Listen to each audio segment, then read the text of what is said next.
Hi, Good morning. Oh, good morning. Good afternoon. how are you all? Oh, good. Boy, what a windy day today, huh? Crazy. Oh, And I miss walking, so I just haven't had a chance.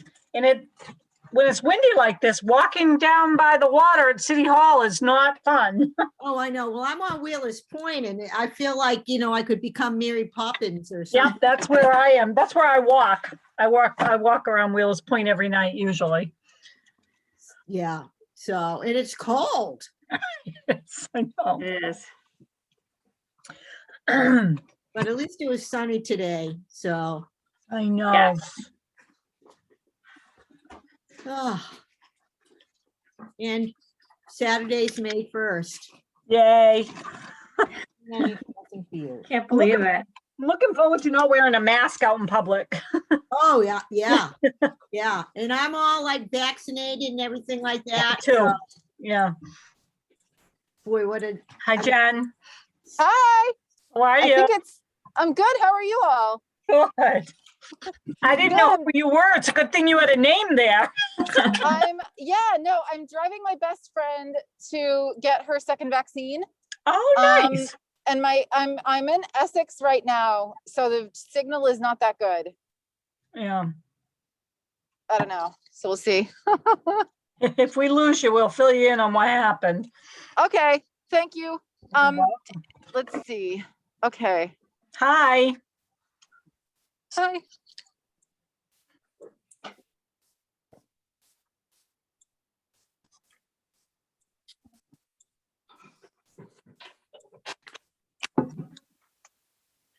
You know what? This says we're recording. Do we want to be recording right now? I guess we're not, we don't, well, we've got what, 4 minutes before we officially start, but I don't know if it makes a difference or not. I don't know why it's recording because I didn't think I put it on record. Try something. Yeah, I know that last meeting, and it's on our agenda, that myself is, to be an alternative for the running the Zoom meeting, and I got one email confirming that, but I haven't got any follow-up emails about training. Or maybe Oh. I missed it or something, I don't know. Yeah, I'm not sure what they're doing or how far they've come with that. I know there's a lot of issues, a lot of people, a lot of committees, a lot of, I don't know. I know it seems every time I get my minutes together, the minutes and then the agendas and things like that, it's time consuming for me. It takes a lot out of my day to get them posted. Some things I'm supposed to post, some things I'm not supposed to post. It seems like it changes every once in a while. It's kind of fly by night, I think. Right now, no, it's just crazy. It's nobody's fault. It's just hard right now. No, it is. I think for anybody, anything, it just takes time, and so Right. I didn't want to make sure I was behind the 8 ball or something like that. No, I don't think so.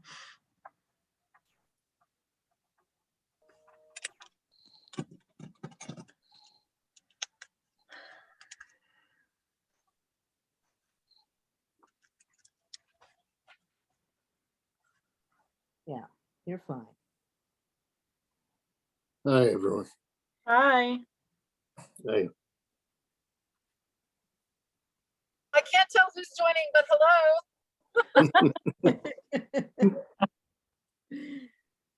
Looks like Jen is driving. Yeah. I am hands-free. I mean, I've got my hands on the wheel. Good. That's right. We don't want you to be pulled over, And an eye on the road. especially since we're recording. I'm obeying the law. I'm driving my best friend to get her second vaccination, so it's a very exciting day all around. Between human rights and the next COVID vaccination for Anna. Yeah. Yay. Yep. Yay. I know. Yay for the vaccinations. Heck yeah. It's very I know. exciting. Yeah, no, everybody in my family that's eligible are all vaccinated, so, which is nice. So good. and more friends. So it's kind of like, oh my God, we're gonna get together and still keep the old, mask on and when we go out and everything like that. But boy, is it nice to be inside and have to be able to, not worry about, because you're not in a pod with somebody. Right. Yeah. Hugs are nice. Oh, Hugs yeah. are great. I miss those. I miss hugs. The elbow bump just doesn't cut it. You know what, but I don't think we'll ever go back to shaking hands again. I think that it's gonna be too, well, we'll see, but it'll be a long time, I think, before people feel comfortable about shaking hands. I agree. I like the bow and the curtsy, but not gender specific, whatever you want to do. Yeah, Yeah. Oh, I will do that. I'm stealing that. Do the bow or the curtsy. Okay, Yes. stealing that. Yay. Nikki is not going to make it to the meeting, so Oh, that's too bad. are we waiting on Chief Conley? He's on. he's Oh, he on. is. Okay. Oh, Just hiding here, creeping on all of you, listening to your conversation. okay, shall we begin? Yes, indeed. All righty. Let's see, let me read my long disclaimer. This is the Human Rights Commission meeting. We're meeting by remote meeting. And this is recorded by video and audio in accordance with the state open meeting law, consistent with the governor's orders suspending certain provisions of the open meeting law and banning gatherings of more than 25 people.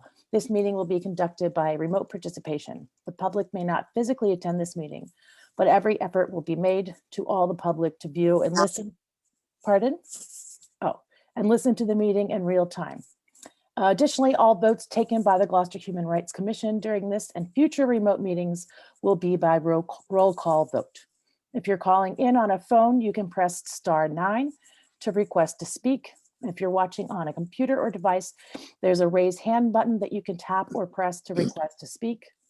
Please use either of these options during oral communications to be recognized to speak. All members of the commission should turn on their video if possible when voting so that their faces can be seen. If voting by video, members should turn their video on when they vote. If voting by phone, members must first identify themselves. No voting by text or in any other manner, only by video or verbally by phone. No members of the public who speak at the meeting must provide their name and address in order to speak on any matter that comes forward on the agenda. So we'll call to order, and we have Tony Borge, Here. Mayuza Alves. Yep. Sarah Peck, Here. Paul Wasserman, Here. Jennifer Beloff, Here.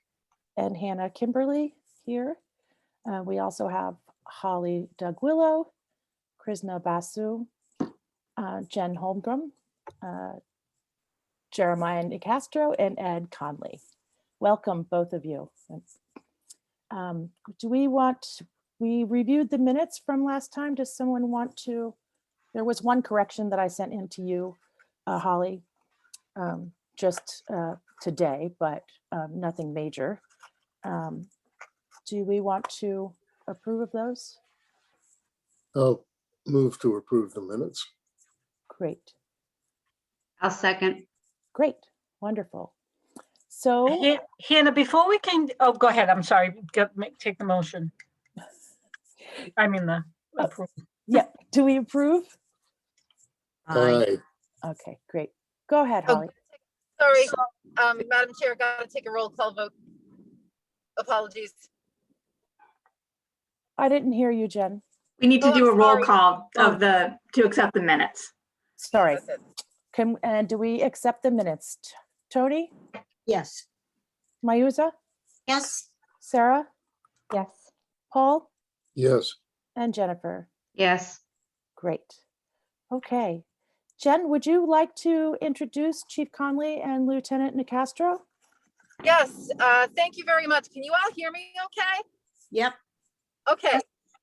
So Chief Conley and Lieutenant Nicastro, thank you very much for coming. The reason why we invited you to be part of this Human Rights Commission meeting is because we wanted to make sure that there was an open line of communication between the Gloucester Human Rights Commission and the Community Impact Unit for the Gloucester Police Department, because Gloucester Police has worked very hard to engage the community and to involve children and to really build a good rapport with members of the community. And in light of the really just what seems like endless onslaught of racial violence and violence among citizens and police departments throughout the country, I wanted to make sure that there was sort of just a discussion about what the community impact does in terms of community relations, role modeling, etc. So I really appreciate your coming. If you wouldn't mind just kind of telling us what you do and maybe fielding some questions if that's okay. Yeah, sure. First, of course, thank you for having us. And I'm real happy that this commission is up and running, that it's a real thing. I think this is a great place for us to get feedback from parts of the community we may not be reaching out to or just, we don't know what we don't know. And between everybody that's on this commission, your connections to the community, I really hope that this becomes a process between the police department and the residents who may not feel comfortable coming directly to us, which is something I would always want to change. A little bit about me. I've been the chief here for 2 years, this past April 2nd.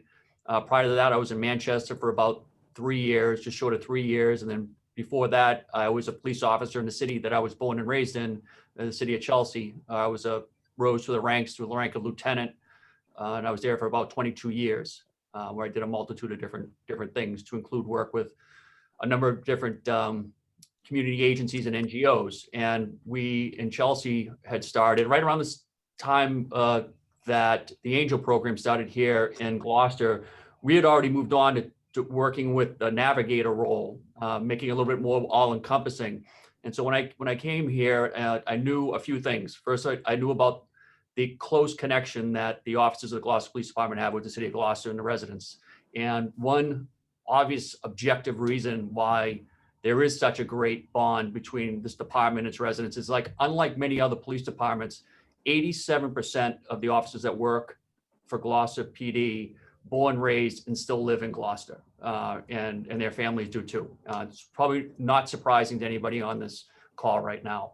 And to leverage that, along with their very committed passion to doing unconventional problem-solving work, and the availability of great non-government agencies like Action Inc. here in Gloucester, to kind of bring that all together was a priority for me, which I stated pretty early on. The thing that I felt like might be lacking here a little bit in Gloucester was the structure, like the boring administrative workflow structure to how do we do this work? What exactly does it mean for the police to partner with other agencies? For what purpose? What are the goals? How do we work backwards from goals to think about what we do every single day, or basically our efforts to our outcomes, is something that's important to me. And the reason why it's important to me, and I think is important to a lot of people, is that the work we do with at-risk population, with our immigrant population, it can't just be about Ed Conley was really into that. It's got to be established in our institution. And the only way to do that is to create structure. And that's the purpose of the Community Impact Unit. Community Impact Unit is being designed and we track what they do. We collect data on what they do.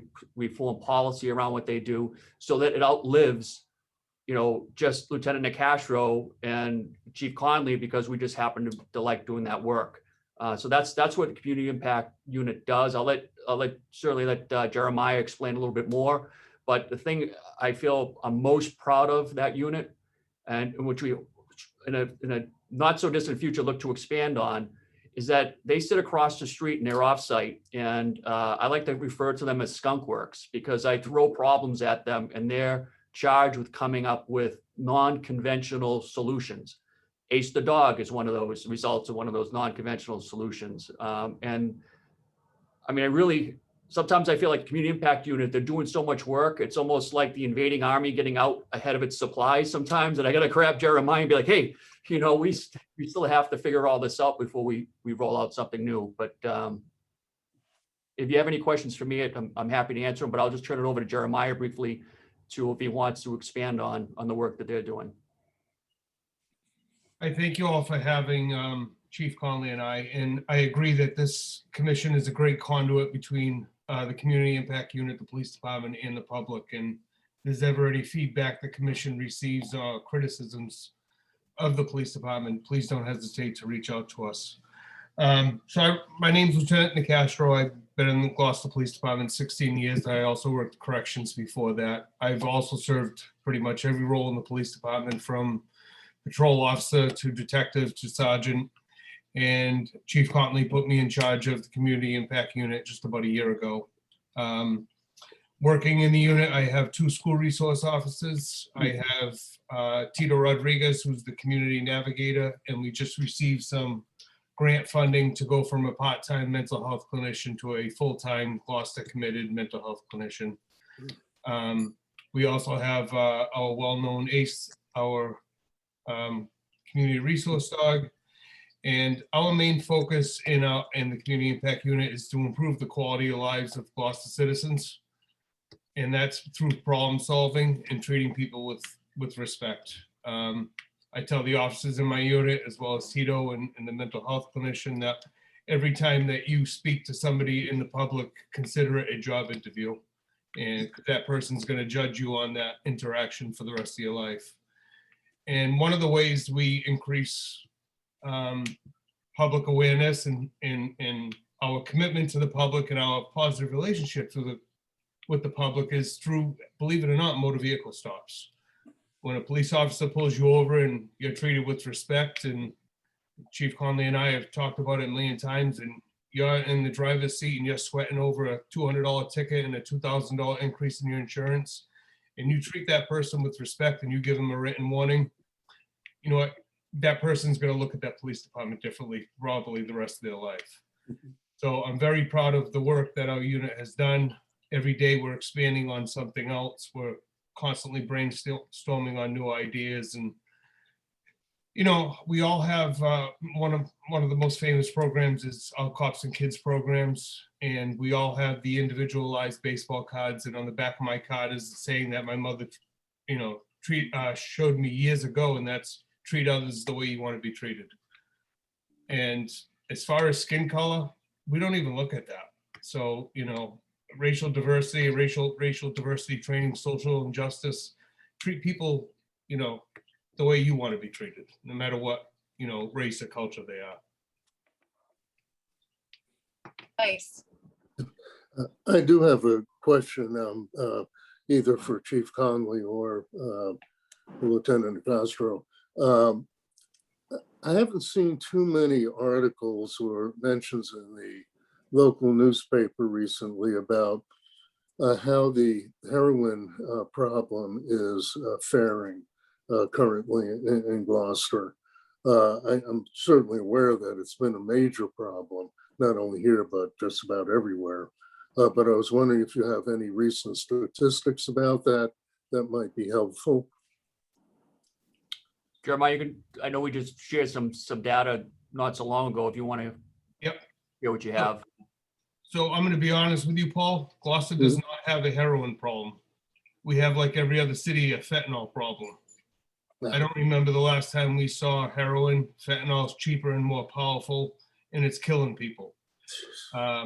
Last year, we had 4 lethal overdoses all year long in the first year of the Community Impact Unit. We already have 5 this year. And that is 100% because of fentanyl and people taking other drugs that they think are either Xanax or Adderall or cocaine, and it's coming down to be pure fentanyl. So we're no different than any other city. We're not immune to any other city, but what we have in the Community Impact Unit is a tremendous outreach program. And instead of waiting for people to come through the police station door like the Angel program, we're so infiltrated in the unit that we find out that somebody needs help before they come to us. And that happened today at 2 o'clock, at 2:30 as I was walking out. Somebody, reached out to me, who I reached out to somebody else, and we'll be working with them to get them to bed in the morning. Get over here. Get over here. Come on. Is that Ace or someone else's dog? I wish it was Ace. Here, here. I think it's Tony's dog. Well, that's good information, although of course it's very unfortunate, but I understand the severity of it. We're dealing with an incredibly dangerous drug, with fentanyl in particular. Yeah, we have great networking within the city, like Action and other agencies. And usually we get word that like I said, somebody needs help before they need to come walking in our office. And Tito Rodriguez, we keep a database of all the work that he has done. And in 1 year, he has helped assist 700 people, whether that's somebody for drugs, homelessness, and we're trying to get as much Narcan out there in the street as possible. And if anybody ever hears of somebody that needs Narcan, they can call me at the office, and we can get them trained and get them free Narcan. That's very good to know. It sounds like you're really doing a very wonderful job. And I like the sound of the creativity that you're bringing to this. And I would agree. I think we're all aware of the importance of making these efforts part of the structure and fabric of what you do and of what we do. My background happens to be a clinical psychologist. I worked extensively in the addictions area and of course in general mental health. I'm very pleased to hear what you're doing. I think it's extremely important. If there's any way that we can help each other, that would just be a blessing. Thank you very much. Thank you. I have a question. One is, Chief Conley, we might have met.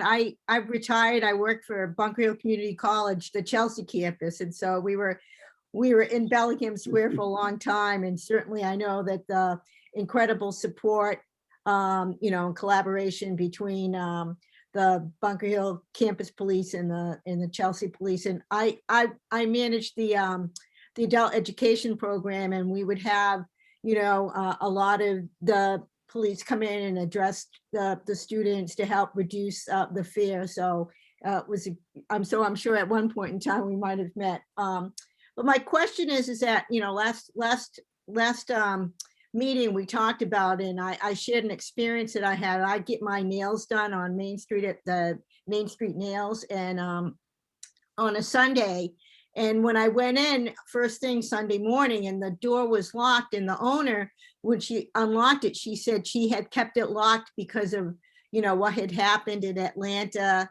And even though she has never had any, experience here in Gloucester where she has felt threatened or anything, but just by being Asian, of course, a heightened awareness. So as we've been having discussions, and one of the things we would like to find is that kind of collect any data. So have you seen or got any data that shows that when do people report when they've had, been, harassed or feel threatened or unsafe because, of, their ethnic background or?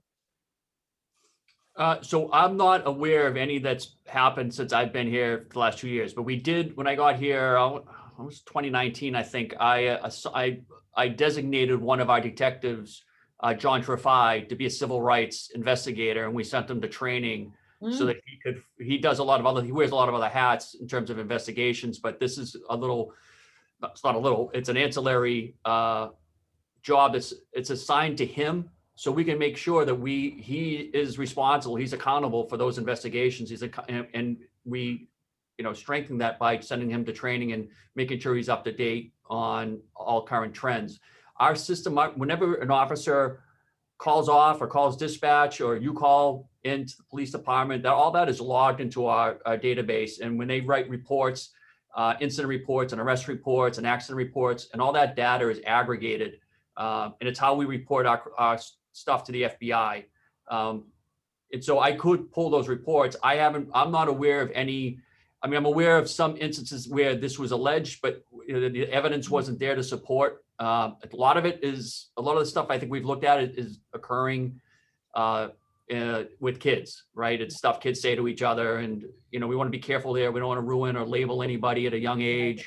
Right. Way. So we really try to mediate those things, because in my experience, usually the adults, the parents, are fighting about it, and the kids are out down playing baseball again. Like they get over it. So we've had a few incidences like that I think our school resource officer, Mike Scola and Pete Sotera, have done excellent work just mediating those things.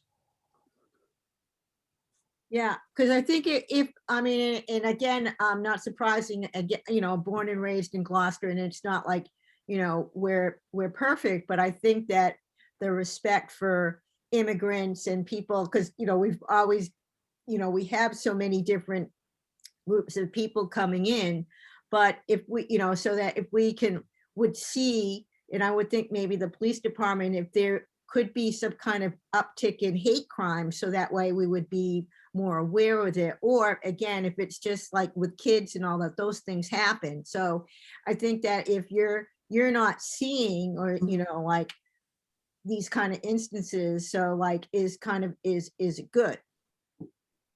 Yeah, and certainly if that was something that all of a sudden was upticking here, I would put a task force on it. We would take action right away and try to get to understand why this is happening and where it's happening, and whether it's part of a bigger problem, or it's just someone who's ignorant. And we haven't had any outstanding something that would rise to that type of level here. That's good. The last one I remember, and the only one I remember, was probably 15 years ago, and it took place at a bar, and it was a hate crime, and that gentleman went to jail for several years, but I have not even heard a peep of hate crimes. Like Chief said, it's usually immature, childish stuff going on in the schools that we nip right in the bud right away. Well, that's really very, very comforting. Thank you. You're welcome. That was going to be my question. I was wondering how the school resource officers are doing as far as monitoring for bullying, kind of diverting kids, redirecting them, etc. So that's really great. I'm so glad to hear you guys are right on top of that. No, it's I have a raised hand from Gail Seavey. Can we take a call? Sit quiet. Yes, please. Okay. like talk radio. Hi, hi, Gail. Gail Seavey, 28 Chestnut Street, apartment 1. I'm on the Gloucester, what do we call it, racial justice team, been working with the schools. And I have 2 questions. One, just personal, because I have people in my family who are Asian, my grandchildren and my daughter-in-law and their father, and they come visit often. And I have read, and this is true for them, that they would never report anything if they were harassed. And so I noticed that Paul had mentioned, how we use the local media to get out that you have a history of respect and invite people to talk to you if they feel harassed. Or I don't know if the Human Rights Council can also help encourage people that we have a good relationship with you. I know many people stop by and talk to Lieutenant Nicastro. So I know he has a good relationship with people. So I just wanted to bring that up. But my question, one of the things we've been doing is doing a survey for people of color, and they're still coming in, but so far the response has been, I got stopped once by the cops. I wasn't sure it was a good, but they were respectful, but mostly they say when they found out I lived here, it was okay. So, but that's what we get. But the one thing that have so far, and we'll have all of this, put it all together when we get more, we have a goal for number of responses, but it's just anecdotal. And I just wanted to pass it on to you. The only request that they've so far comes up repeatedly is, again, neighbors or somebody else, like at the store or a store or something, being rude and calling on them. And I don't know how often that happens. You know. And then finding that when a police officer can de-escalate the person who called, because that person saying, I'm not doing anything, I'm just, shopping white black. That was another request that's come up so far, anecdotally more than once. So I can't tell you yet what the proportion is or anything, but I just, that they said the more the police learn about de-escalating so that people can find out what's really happened, the safer they feel. This is the people of color, said they feel safer the more you guys get really good at that. So just wanted to say that, and thank you very much for being here tonight. Thank you for sharing that. I'm glad. I'll be interested to see the outcomes of that survey. I appreciate your group, and certainly I always make myself available. Prior to COVID, I usually had 2 or 3 meetings a week in different places, and I'm a big fan of doing ask me anything type meetings.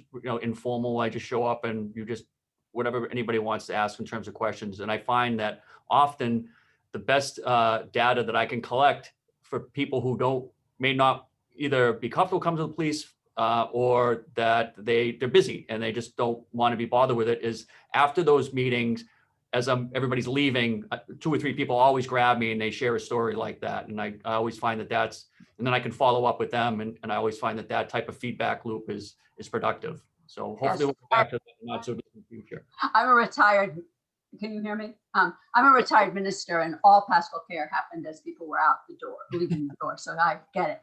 I identify. Yeah, I have been online trying to figure out how we could make a meeting with you, and I found it difficult. What is the best way to do that? My email's on the website, on our website. Okay, so direct on the website. Okay. Yes, the best way is to email me, because that's sort of how I download my memory onto my email, and that's how I work. Good. So thank you very much. I will put my hand down. I appreciate all the work you do. Thank you. Thank you. Thank you, Gail. We look forward to, I hope Gail can still hear me, to getting the data that they collect, the racial justice team.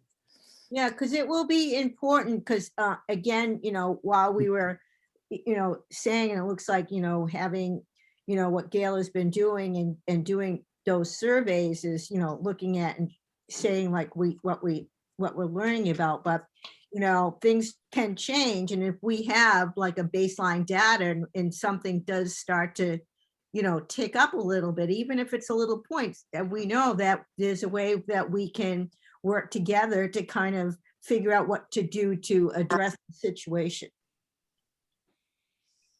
Great. My only concern about, and I'm looking forward to that data too, as long as it's done in an honest manner and not by what people are seeing on the news right now. That's my only concern. Because I don't think what people see on the news is anything like what you see what's going on in Gloucester. Yeah. I agree. Okay. I have a question. Lieutenant Nicastro, you just said, which is awesome news, that you got funding for a full-time clinician now.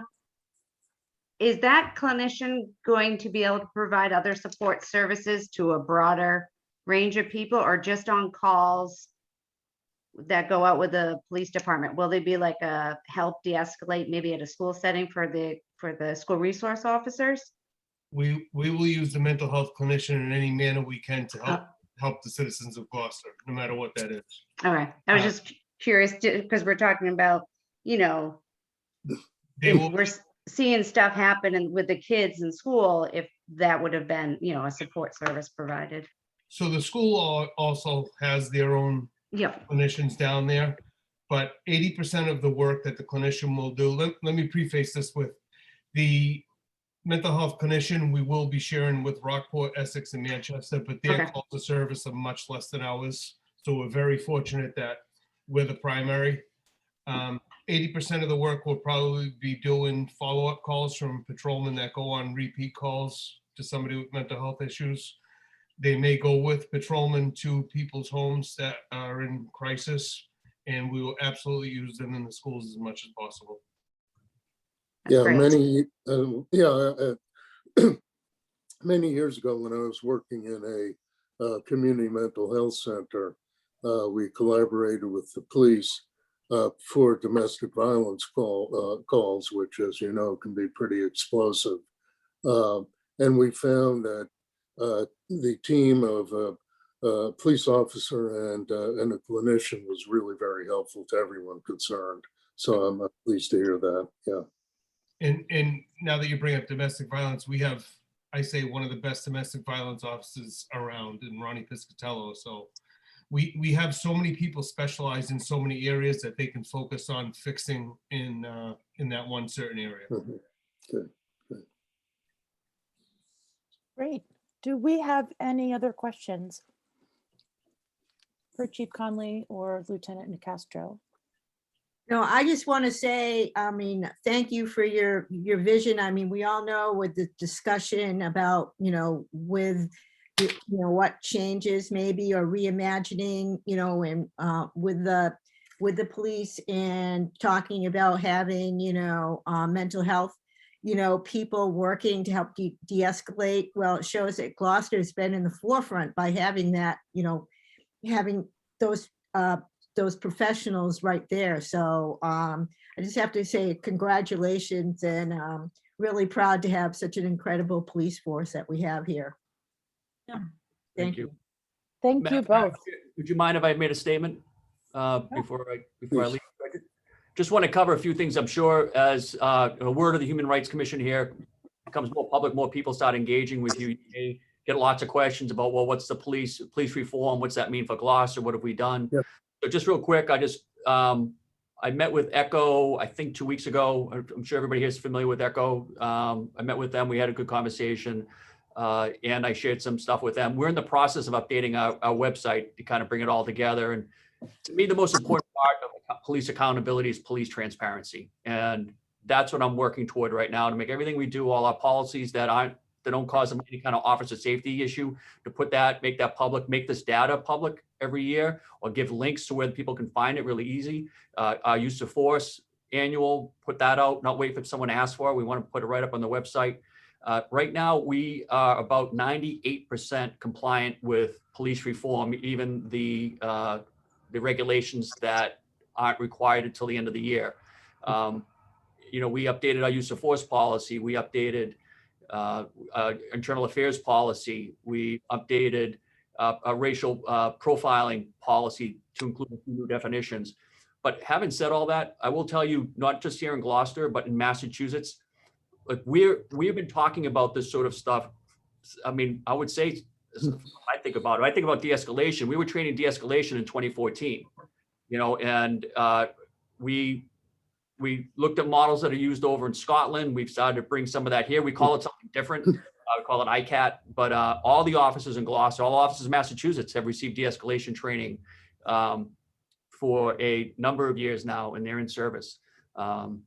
They've also had dealing with mental health, dealing with the elderly, dementia training, at least the last 4 years in service training.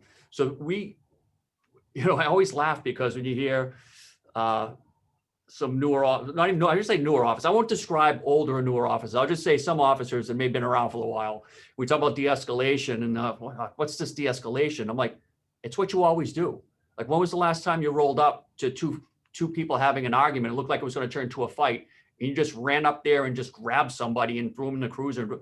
Like, every officer always gets out of their car and it's like, okay, what's going on? So, okay, calm down. Let's find out that's de-escalation. We just can be more, we can do a better job at it and train it more consistently and how we apply it. And I look forward to that here. You're absolutely right. These officers here are very open to it. And I think that's where we're headed. I would also just say that I was picked to represent all Mass Chiefs on the Governor's Facial Recognition Commission. So I sit on that commission, and we're charged with giving a recommendation to the legislature around laws, regulations concerning the use of this technology in law enforcement. And there's some evidence that's out there, and we're going to take a look at it. Even some of this AI functions can have can be skewed racially, one way over another. And we have some great people on the commission, and we have people lined up to kind of talk about it. So excited about being part of that. That's great. Thank you so much, Chief Conley. And one thing that I wanted to add, and it's a feather in the cap of the police department, it's not mine. But it's important for people to know, but the Community Impact Unit was invited to host the United Nations training last month on how to do community policing and how to build a community impact unit in other countries for other police departments. So, what Chief Conley has developed here and what we're doing is working, and the city should be proud of it. And we have a phenomenal relationship with our community. Wow, thank you. Thank you. Thank you. Thank you both so much for coming. We really appreciate Everybody. it. Yeah. You don't have to stick around for the rest. There's no pressure. But you're welcome to. I'll be heading off to dinner so I can not be in trouble in the other life I live. That's great. Keep up the good work. Thanks. We'll talk Thank soon. you. If there are ever any issues or anything, you can reach me by email, jnicastro@gloucesterma.gov. I'm on my email 24 hours a day, 7 days a week. I bug Chief Conley all the time. So feel free to reach out to me. If somebody's intimidated to go to the police department, I can be the conduit and help them out too. Great. All right, Thank you. Thank you. Thank you. Hannah, could you just remind people if they have something to share, how to raise their hand? We have 4 people on, including Councillor Gilman. I sure will. So if you're calling in on a phone, you can press *9 to request to speak. And if you're watching on a computer or device, there is a raise hand button that you can press to request to speak. Thank you. Yeah, absolutely. Thank you. I got wind that Councillor Gilman was on this call. Speaking of which, the next thing on our agenda is the City Council Civility Resolution update. Jen, do you want to start us on that and then have Val pop in, or?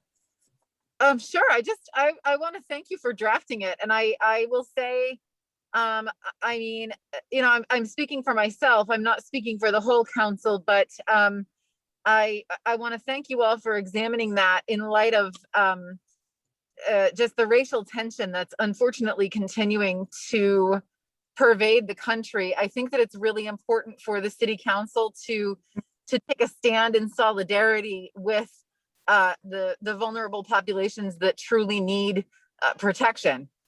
So whatever you all decide to recommend to the council tonight, I mean, I would be thrilled to send it up to our O&A standing committee and hopefully have them voted up to the council and we can sign it. But I mean, I don't know if Councillor Gilman, can we promote her? Is she promoted? I'm so sorry. I'm getting like the spinny thing on my Zoom, so I can't see anybody else right now.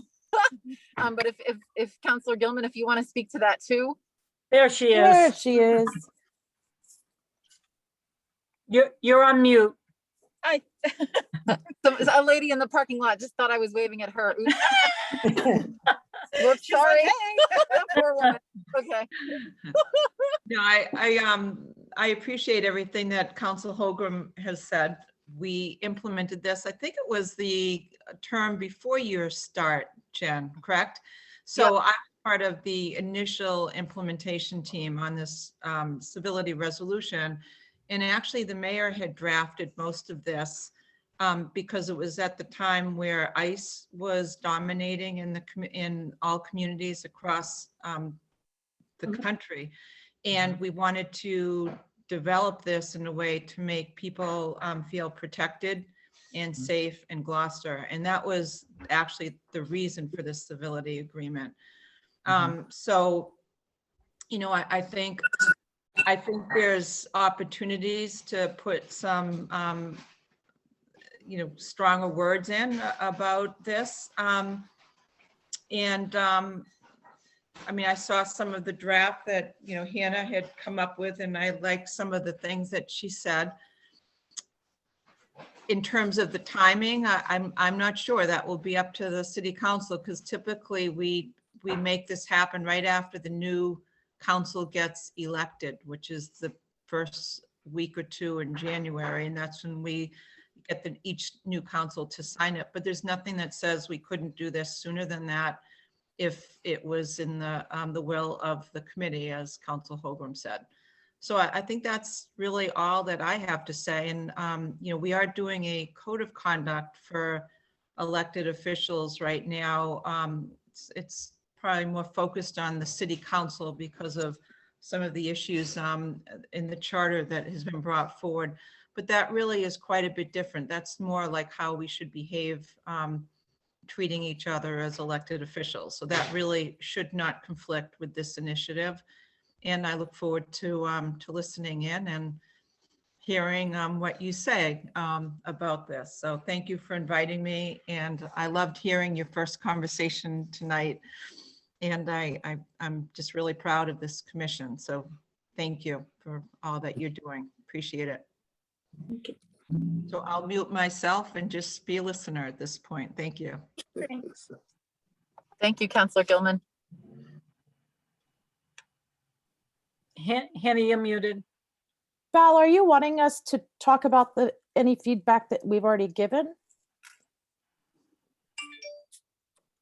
I have not heard all the feedback except for your initial comments. That's the only thing that I have said. And I don't really need to get involved if this is going to come back to city council. So I would just ask that you run your meeting as, you want to right now and have the conversation with what has come in. And I'm actually a different entity right now, which is the city council that this would come back to. Does that make sense? I think so. No. Well, I can't vote on something twice. I can't really get overly involved with this conversation. Gotcha. Except to ask you if you want to ask me clarification questions, that's okay. But I don't want to get too down the road in terms of content of the words, because we're going to be doing that at O&A and then with the full council.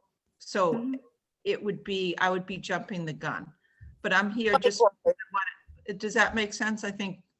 That's exactly, yeah, I totally agree with you, Councillor Gilman, and I would really be the same. I mean, I asked this commission to take a look at it, but it's really up to you all at this point to kind of take the reins, shape it into what you would like it to be, whether it's the draft that Hannah sent, or if you want to add anything or change anything, and then send it off to me, and I can dispatch it to the full council.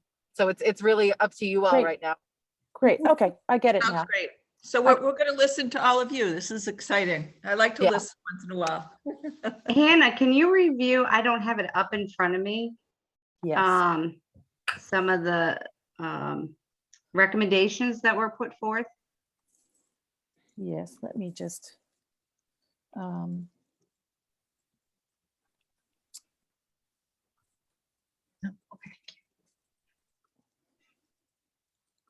Sent.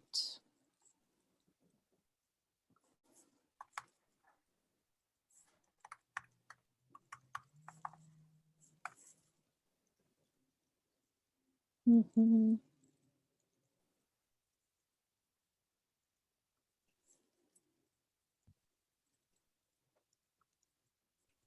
Okay, so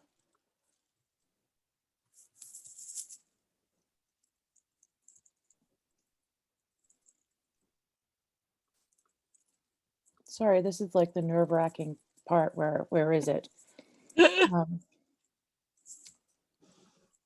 we want the original. Did you make, did you take our comments and then revise it?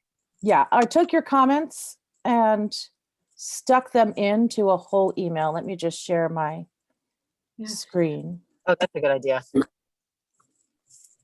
Oh, I'm disabled. Holly, can you make me a sharer? Let's see if I can do that.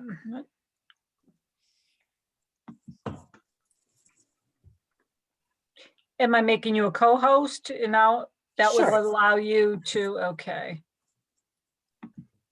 All right, there you go. Okay. Here we go. So this is a series of emails because otherwise it would be a quorum. So we start off here.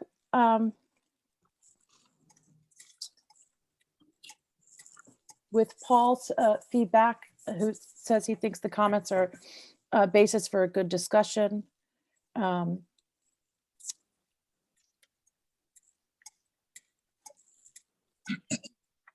then Tony has added in that she would like to see the resolution updated to add the contact information of the Gloucester Human Rights Committee. And she says some folks have a fear of police and may hesitate to report incidents.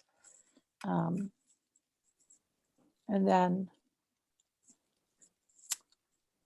this is my feedback in blue because I'm a teacher and I don't use red. Is red too punitive? Is that what? It does seem like it, right? When you get all That's those red marks. What a great idea. Okay, I'll stop. So I just took each point here. On number one, Gloucester is a special place because we have a long history of community. The idea that there's no acknowledgement that anything bad happens in Gloucester. And maybe it hasn't, but it could be revised to Gloucester as a special place because we have a long history of being an inclusive community. Or Gloucester is a special place because we acknowledge our history of intolerance and exclusivity, and we're working to change that. So it just makes it more transparent and active. The second line, in collaboration with the mayor. Val, do you have the original in front of you? Let me see. I have it. Okay. Can you read number 2? Sure. It says, in collaboration with the mayor and city administration, the city council is proud to continue our community spirit by honoring our commitments to respectfulness, equality, non-discrimination, and keeping all of our people safe. Okay, great. And so I just added to this, do we want more positive values in this entry? Not just tolerance, but inclusivity of various communities, equity instead of equality. No community has hate as an outright value. Do we need to be more specific here? What exactly are we doing to include people? Are we going to make a statement about how we plan to change redlining laws, or are hiring practices getting more minorities into leadership positions, for example? Those are just 2 examples, not saying that we need those 2 specific things in Gloucester. And can you read number 3? Sure. Any acts of violence, discrimination, or harassment do not reflect the values of the Gloucester community and will not be tolerated. Okay, and so I just said, maybe add a sentence to this, such as, we're all committed to examining ourselves in our community and to eradicating any instances of intolerance. So that makes it a bit more active as well. And then Holly, The Gloucester Police Department has been instructed by our city administration to take all allegations seriously and will work diligently to investigate any claims of discrimination. okay, so this to me just read like the police needed to be instructed by the administration. And if so, then we might ask them to work on anti-racist practices. We can't fix something that we don't acknowledge. And I think that ties right back in some ways to the conversation that Gail Seavey brought up in terms of just getting the data, right? Okay, and then number 5, please, Holly. Whereas if you fear for your immediate safety, call the Gloucester Police Department via 911 or 978-283-1212. And so I just was wondering, is this it's a disclaimer or I don't know. I didn't understand why that last line was there. Mhm. I think I can answer that. So with permission from the chair? Please. Okay. So back when we were putting this in, we wanted to make sure that any folks that were afraid of being raided or, just, it was during the whole issue of ICE. And we wanted to make sure that people felt safe here. That makes so much sense now. So that is exactly why we put that in. So anyway, hope that helps. Right. Yeah, I wasn't even aware of when this started. So We were getting pressured, about sanctuary cities and, and everything. And the mayor felt very confident that we were doing everything that we needed to do to make sure that anyone here would feel safe. And that was the whole reason for that paragraph. that makes perfect sense now. So maybe just a clarification there on number 5, more specifics maybe. And then Tony, did you have anything else to add about your feedback, which is right here?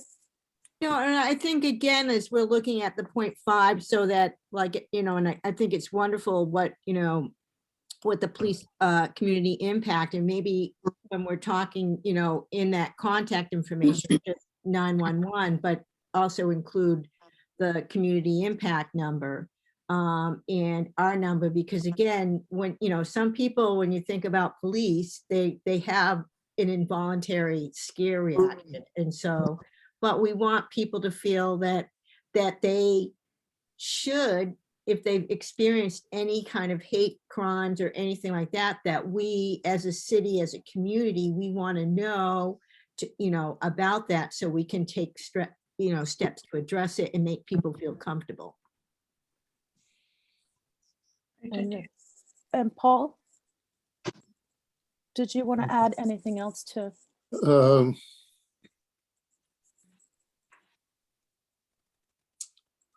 Yeah, that may relate to that last item with the 911 matter. Yeah, I just was conscious of maybe needing some clarification about what kinds of things would be appropriate to refer to the police department or to a resultant of call to the police department, as opposed to incidents which may not in themselves be illegal, of course, cause for any investigation, criminal investigation, but that might be more appropriately sent to us to begin with. And of that, I think we would need to have kind of a drop-down menu on that ultimately when we refine our intake and policy and procedures. But if there's some way we can clarify that up front in this statement, that would be a good idea, perhaps. Great. Did I don't know. Can I add something to what Paul said? And please, going back to what Tony said, because I know we went back and forth, and I believe, Krishna, when we were looking at the intake and what the duties of the Human Rights Commission were and what the boundaries were, I would maybe want some clarity around, if you add, contact the Human Rights Commission, if it's something that I know that we want to be there to help, but if it is something that, really should be a criminal matter, I don't want to take that away from the situation when we've kind of been informed, what our boundaries are. And so I don't want to be misleading and think that, people can necessarily come to us with something that should be sent to the police or the community impact unit. Since, we're still figuring out like our whole intake and what our parameters allow for. Right, that's a good point. Does anyone else have anything to add? Can I just, when I do a memorandum of agreement, which is similar to this with our contracts, we have them listed, we have it listed just like this, whereas, Gloucester is a special place, whereas in collaboration with the mayor, we have all of that listed, that these are all the things that we're talking about. And then we go into, now therefore, this is what we're going to do. This doesn't seem to have that next step, what we understand what the issues are, but now therefore this is what we promise you. I'm not sure if that makes sense. That makes great sense, Holly. Yeah. Yeah, I was seeing a lot of issues that those are the things that they're recognizing, but now what are you going to do about it? Now therefore.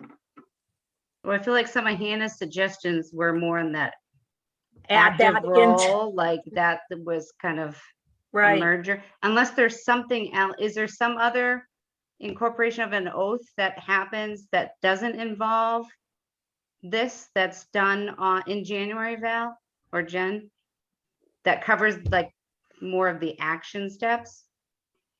Not, Not that I'm aware of, Okay. right? Am I missing something, Val? I don't. no, think I mean, that- and I was on the school committee for 6 years too, and this is my 8th year as a city councilor. So I don't, there really is nothing Okay. that is in front of us for this. This was kind of the first, the civility resolution was the first for us. Yes. I just don't when want I to signed duplicate on. it if there was another oath or another on inauguration day that is said or committed to. No, I mean, we Oh. just swear with our right hand that, we'll obey the whatever, Yeah. but there's really nothing that would substitute this. It's a good question, but, Yeah. but Was that helpful, Val and Jen? Oh, big time. Okay. yeah, this is really helpful. And I think you're following the theme of how this was generated, which is important because, I think this was generated for the exact reasons that this group is there, is that you're here right now. And so I think it's really a great opportunity to fine tune it and to get some of these values of how important it is to welcome and, receive people that come to this community and make sure that they feel safe. And that's all really important, particularly in today's environment. So I like the spirit of this, and I'll look forward to seeing it brought back to council and us. I'm sure everybody will have more opinions there, but, and I also like the conversation about boundaries before, because I think that that's important. And I know that was because I worked with Donna Lee on the Human Rights Commission in the disabled portion of that was us working together, and everything was always talking about boundaries and making sure, because you never want a volunteer board to be trying to do a service where someone could really need real help. Right. And so you want to get them to the right people that really can offer that service. And that's exactly what I heard. Yeah, that's exactly what I was trying to articulate. I Yeah. don't like if someone needs to contact the community impact unit or contact the police, I don't want them to wait around till our one meeting a month and that, that I just feel like the message needs to be sent that like there are avenues if you are threatened and in danger or whatnot. Right, and right, exactly. So this is cool. I'm excited to be on this call, just listening to all this good dialogue. So thank you. I would definitely advocate the language around the police department. It really does imply that the police department is being told like there are issues within the police department. So they're being told by city officials and the mayor that, that's not, I think it doesn't send a very positive message the way it's currently written. It So almost maybe we implies should- there is a problem. Okay. Maybe we should ask Chief Conley to weigh in on it at O&A. That's a good Mhm. point. Yeah. John. Yeah, it's just the Yeah. opening sentence, and I know that there was feedback provided around that already. But I just, if we're also as a community looking to rebuild faith in the police department, given everything that's going on in the news, like the way it reads, it's like, oh, well, there was a problem at one point. So now the mayor and they're being told to do. Yeah. I think that's a good point. Okay. Um, All right. That's good. I'm wondering what the next steps on this might be. Can we try and incorporate some of the comments and suggestions in a new draft document and circulate that perhaps to the other commissioners and kind of work from that? Is this on for the next ONA meeting? It's whenever you all feel that it is ready to be, that you're ready to vote to accept it and vote to recommend it to the city council. It doesn't have to be tonight. If you don't feel that it's baked enough, then that's absolutely fine. The ball is in your court. But I mean, it goes from whatever recommendations we make and vote on, then it goes to ONA. No? Yes. Yep. Val's saying differently. I think that the full draft would need to go on the consent agenda so everybody in the full council can see what it is coming forward. Right. And then Okay. to Jen's point, goes right to Goes refer to ONA. O&A after that. Okay. So everybody That's gets- what I meant. Yeah. Okay, I'm just trying to understand the next Great. steps. So that is so not a final draft. Yeah. All right. Yeah. Right. I My think you point guys should just exactly. go through, I mean, I would just kind of pause and, just have it be a work on progress and get it right. Cause Yes. you're all thinking all the right things and I would really value the real good stuff coming out of this group. And then when it gets to city council, it's kind of a no-brainer. So I wouldn't try to hurry up. We're not in a hurry. Typically, we're not going to do this until January. Right. Is this timely right now? Yeah. Well, we might be able to do it before. There's no reason we can't. Oh, But I right. mean, I don't want to pressure you at all. But so if you feel like it needs more time, that's fine. Yeah. That's all I'm saying. Then we can work on it between now and our next meeting, Yes. Mhm. Yeah. same way we did last time. So, Right. okay, I'd like to sign it as soon as it's ready, okay. frankly. That's just me, though. I think it's great. So keep up whatever you feel that you need to do. I'm delighted with just the conversation tonight. It's really Does good. it just go, is this just for city council? Is it city officials? I know it's, No, this is It's just- only city council, it's only okay. city council. Yep, just us. And then you can ask the mayor to sign on or whoever to sign on if they want, right? I mean, usually, well, the last few times it's just been the city council. Okay. And I'm not sure what it would involve to ask the mayor to sign on as well. I mean, I'm sure she'd be delighted to. But I don't know. I don't know what the mechanics of that would be. I mean, I would think that because the police report to the mayor, as does this board. I would think that the mayor would very much want to be part of the signature, but that would be something that, you know, you'd have to talk to her about. Mhm. Right. So. All good right. questions. Well, I will give us all a deadline in an email and we can all reply individually and Yeah, because, you know, Hannah, I didn't get that portion of the email that, you know, you broke up where you know, you kind of addressed the different points. yeah. Yeah, I I didn't see that. I don't know whether it, Okay. because I know we Well, have the issue about will- replying all and, Yeah, I'll reorganize and my feedback, your feedback, Paul's feedback all together, and then we can go from there. Yeah. Does that make sense? Unfortunately, we cannot do this via Google Docs. Thanks, Val, for being part of it, getting it going. When Yeah. it, you very know, important. Yes, thank you. when, Thank you, because I Counselor. remember when ICE was coming around and it was a tough time in the sanctuary city stuff. So thanks for getting some of the groundwork done and implemented so that we could continue on with this. Absolutely. Thanks. It was, taking it was, Sorry. Oh, Val, you're on mute. oh, I just said, I have to really credit the mayor's office because they're the group that was really pushing this forward at that time and kind of passed it on to us and the council, and then we took it to that next step. So it was a collaborative effort. It's but great. Do you happen to know, do most cities or city councils have something similar?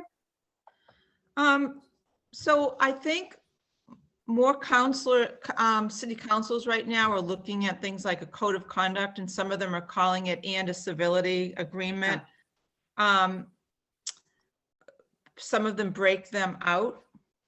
And so I can't tell you exactly what it is. You know, it would be interesting, I would think, you know, if you wanted to call some of this, or look into the websites of like Salem and Lynn and Chelsea, East Boston, some of the communities that have really been through this issue of civility, and see what they have if you wanted to do some best practices. But I wouldn't overthink it, because I think already from what I hear today from all of you, you've got the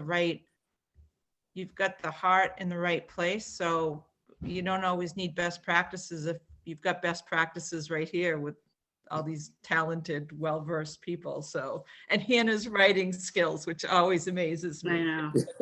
Is this Well said, something, Counselor. does this get, is this a posted thing on the website? Yes, it's on our, if you look on city council website, Yeah. and you can see the last 3 years, three terms. We just kind of put it right there on the front, and so you can just hit a link and you can see Oh, it, great. post it.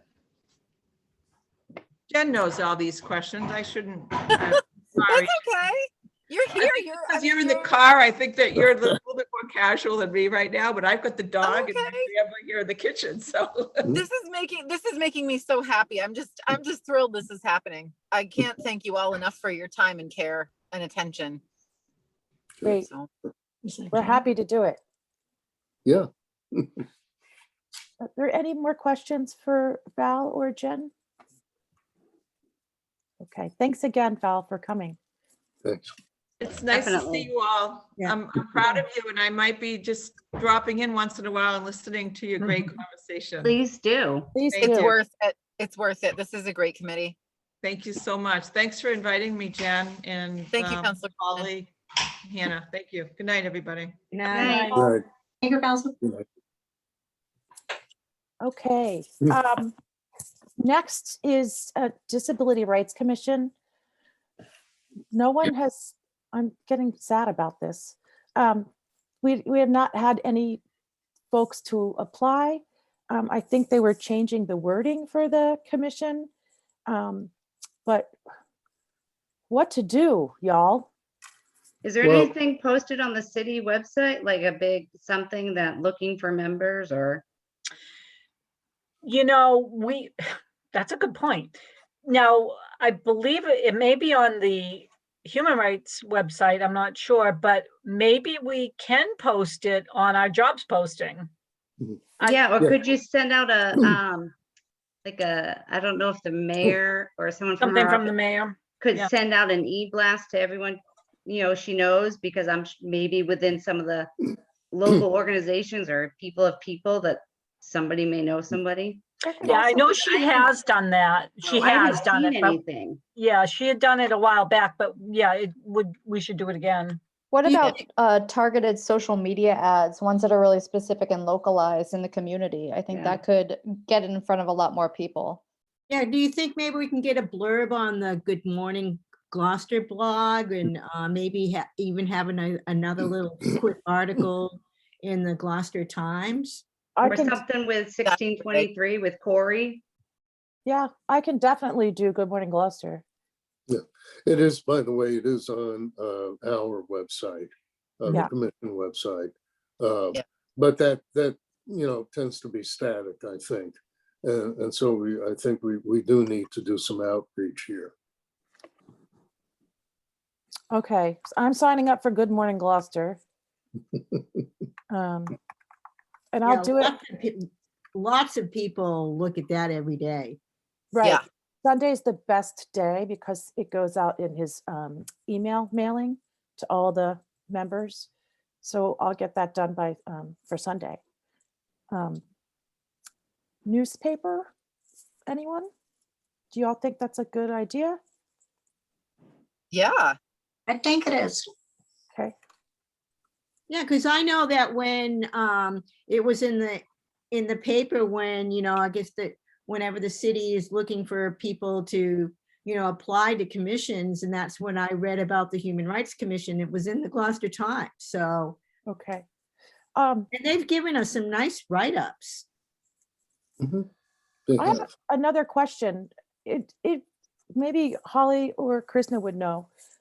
Did they reword the posting for the disability?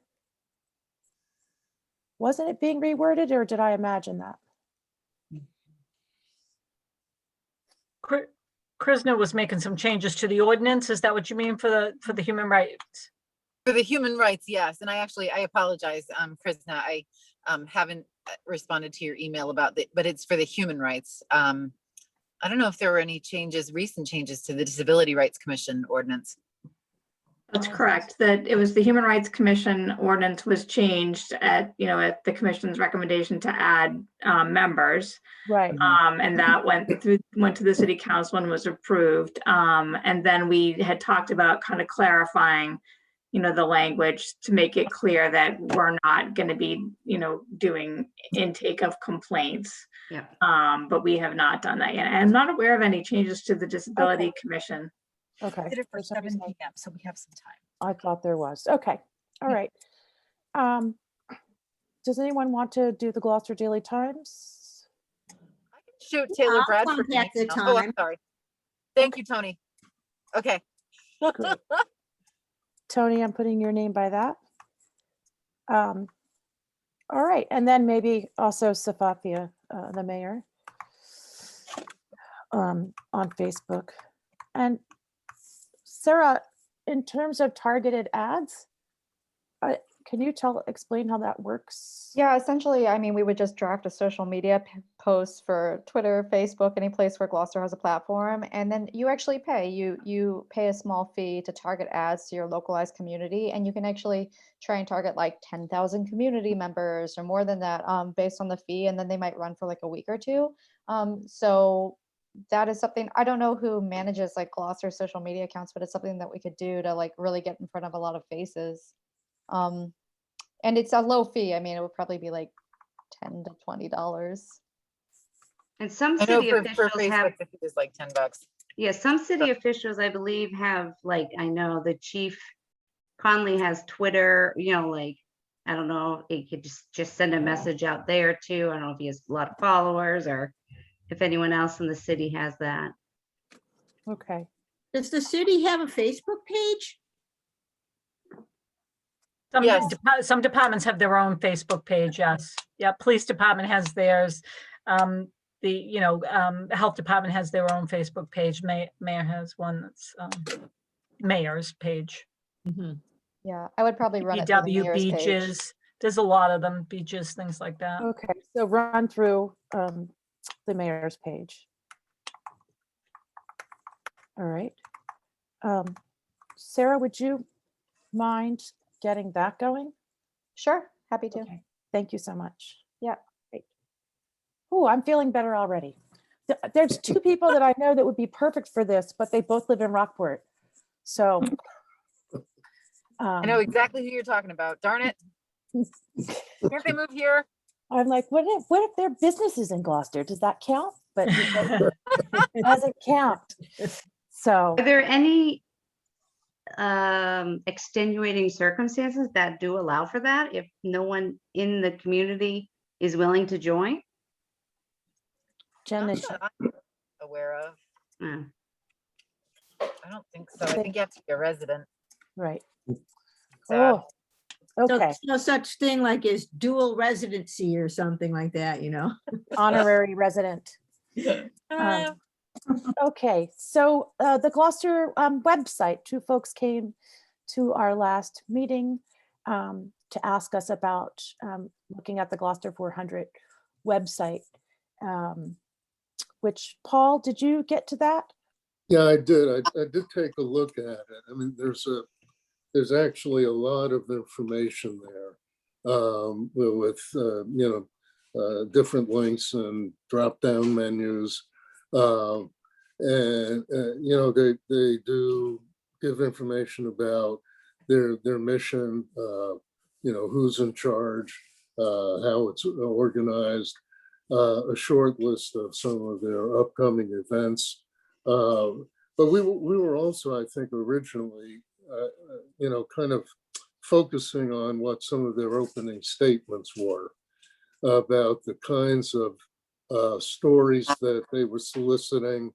One of they do have a phrase there which kind of caught my attention, and that is, and I quote, stories of individual people and groups of people are intended to be historical in nature and celebratory, while acknowledging with respect, if appropriate, the quote, sins of the past. So I interpret that to mean they want positive. They're open to some quote negative, but that they sort of have a code of conduct about how things are to be written. So, if I was, let's say, one of the people, let's say if Gloucester UU Church has been working on the history of race in Cape Ann, actually, broadly. I might find slavery.org. Yeah, I might find that a little bit discouraging. Other than that, they just have an awful lot of information, and there are, ways they do post ways that people can get their stories, comments, etc., into the mix. And I've signed up for their, regular postings. So, I'll get a better sense of, how that's going. But that was, I think that was my primary concern. I understand, I understand the basic, purpose, and it is celebratory. So, we don't, they wouldn't want us to be bogged down in a lot of negativity, but still there might need to be some, communication with them about making it more inviting, let's say. Okay. Yeah, I agree, Paul. And I think it's, yes, we want to celebrate our 400 years, but if we're looking back at our history, that is part of our history. And when we look at, the, it all encompasses, it's so that we're recognizing, things that have happened. I mean, it's important, like the work that they've done on the role of slavery, among the merchants of Cape Ann. That is part of our history. That doesn't take away from the celebration. And actually, in light of what's going on today, when we've just heard, like from, Lieutenant Castro and Chief Conley about, what we're doing on racial justice, by recognizing what has happened in the past, we're dealing with racial justice because we're recognizing the history of what has happened because we know it had. Yeah. And there were a couple of entries, or at least one, I think, profile from someone from the Lanesville Finnish community, and there was a period in history there where working conditions were bad. The granite company was at odds with the workers, and they decided to form a union. And so that's kind of a negative that turned out to be a positive. But at least for people, here in Lanesville, sorry we lost Val, but that's her area. But at any rate, that kind of thing, I think, needs to have space. Right. I'm just looking to where it's in their mission that they want to celebrate and tell the stories of people who lived, sacrificed, rejoiced, worked, built, and innovated together, sometimes risking everything since 1623. So there's certainly research and work that's been done through the UU Church in Rockport and Gloucester. That's right. As well as, did anybody else get the chance to see the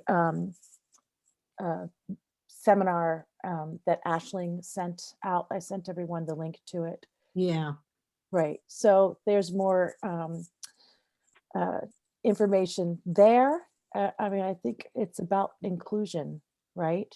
And I think that probably was the point of the call that we received last month. From the people whose two names I do not remember, but we do have it on record.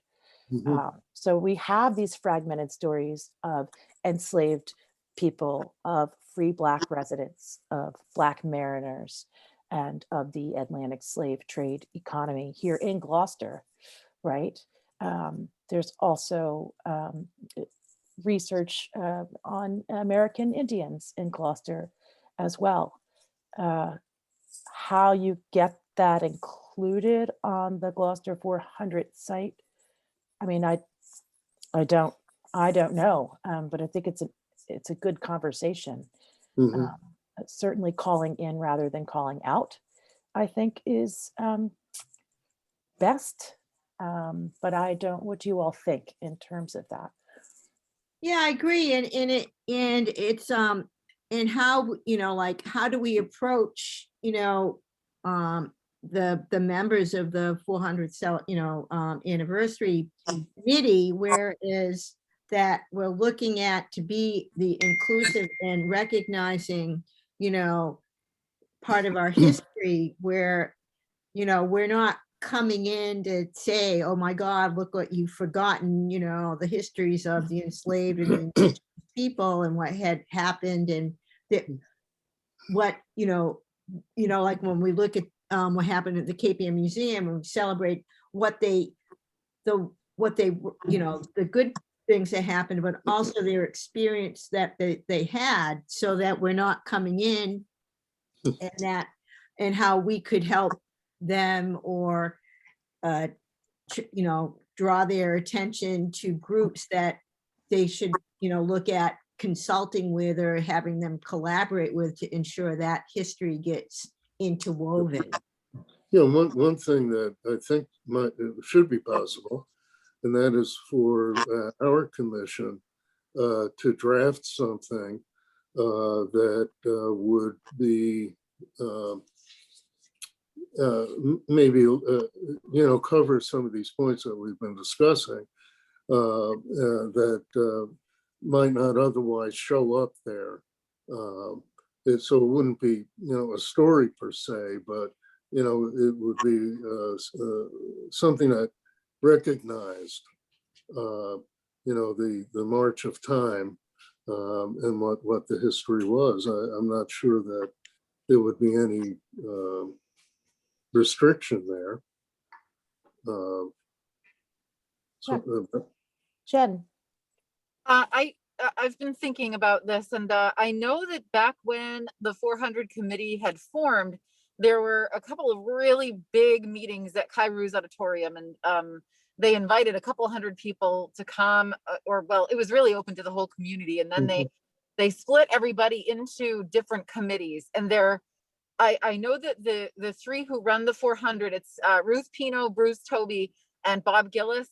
They need volunteers for committees. So I don't know if anybody on this commission or on the Gloucester Racial Justice Commission or anybody from the UU churches would want to get together and approach them and say, we were hoping to participate in the Gloucester 400 as a committee focused on these particular issues, because we feel that they're very important and they should be acknowledged as a part of Gloucester's history and foundation.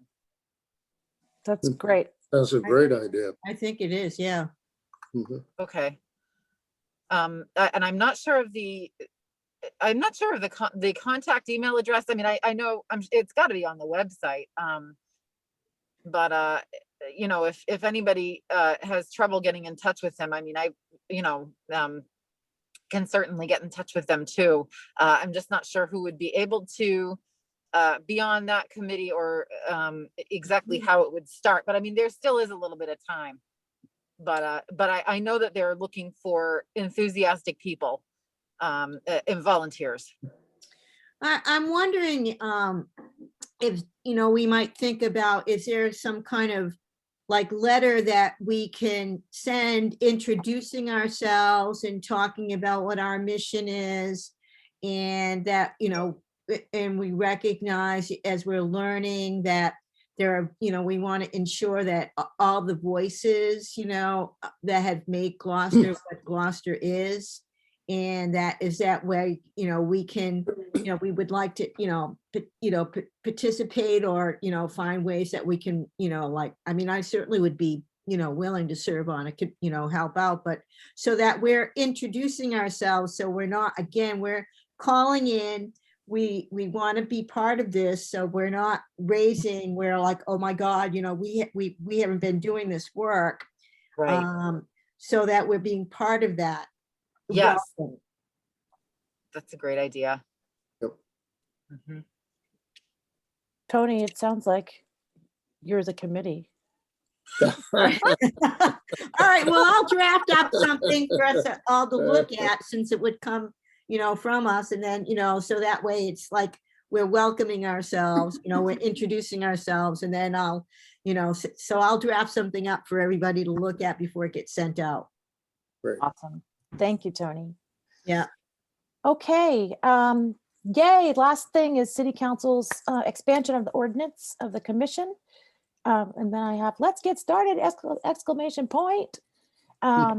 We have one person who has applied, and I shared her letter of intent and her resume with everyone, which is very exciting.